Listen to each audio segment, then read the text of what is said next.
Bonjour Hervé Granet. Bonjour. Vous êtes expert comptable au sein du cabinet Axence, qui est membre du groupement France Défi, et je vous reçois aujourd'hui pour étudier les différentes manières de rendre son entreprise attractive auprès de ses partenaires. Alors, quel est le regard de l'expert comptable sur cette problématique ? Bien, tout d'abord, il s'agit de bien s'accorder sur le terme de partenaire, qui englobe un grand nombre d'acteurs très différents. Dans le réseau de l'entreprise, il y a les clients, les fournisseurs, les apporteurs d'affaires, mais aussi les concurrents, la société civile, l'administration, ou même l'environnement très proche de l'entreprise, comme la famille des salariés. Oui, donc un ensemble finalement assez hétérogène. Est-ce que néanmoins on peut définir un discours commun à tenir pour l'entreprise ? Absolument. La règle d'or, à mon avis, c'est d'être capable d'expliquer avec la plus grande clarté, la plus grande précision possible son activité, son métier, son savoir-faire. Il faut insister sur ses points forts et ses atouts. Par exemple, si on prend le secteur de la plomberie, il y a une véritable différence entre une société qui ne fait que déboucher les tuyaux et une autre spécialisée dans la climatisation à forte valeur ajoutée.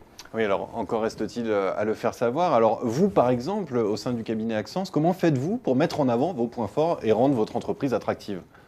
Alors nous avons la chance à Saint-Étienne de participer à des journées portes ouvertes. En effet, on est toujours très surpris de voir que beaucoup de gens viennent à ces journées portes ouvertes organisées par la Chambre de commerce de Saint-Étienne.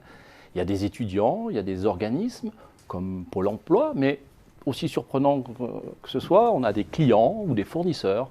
On leur parle de notre activité, de nos effectifs, de nos contrats. Mais aussi, on fait attention à des petits détails, comme de proposer un accueil chaleureux et offrir un cadeau, car tout cela compte. Oui, le contact humain est primordial. Oui, c'est la même chose lorsque l'on reçoit un client pour commenter ses comptes annuels.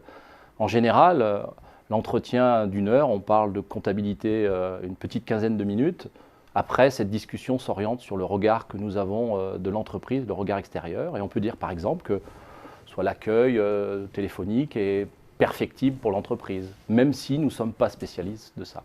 Mais alors, si ce contact humain ou encore ces enjeux de communication sont devenus primordiaux, cela veut dire qu'il faut mobiliser en interne. Absolument. Il faut insuffler un sentiment et une fierté d'appartenance pour que les collaborateurs fassent leur maximum. On enclenche alors un cercle vertueux.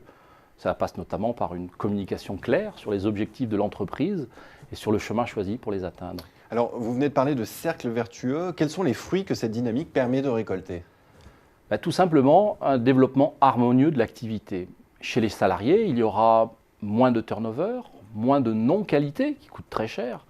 Et cette qualité va se répercuter sur la réputation de l'entreprise, donc sur son marché, sur sa performance économique. Une fois que cette sécurité économique est atteinte, l'entreprise va pouvoir se concentrer sur du lobbying, sur d'autres activités de développement. Et tout cela va permettre d'attirer les meilleurs éléments dans ses effectifs pour encore plus de performance. Oui, donc on est complètement dans le cercle vertueux. Eh bien, Hervé Granet, merci. Merci à vous.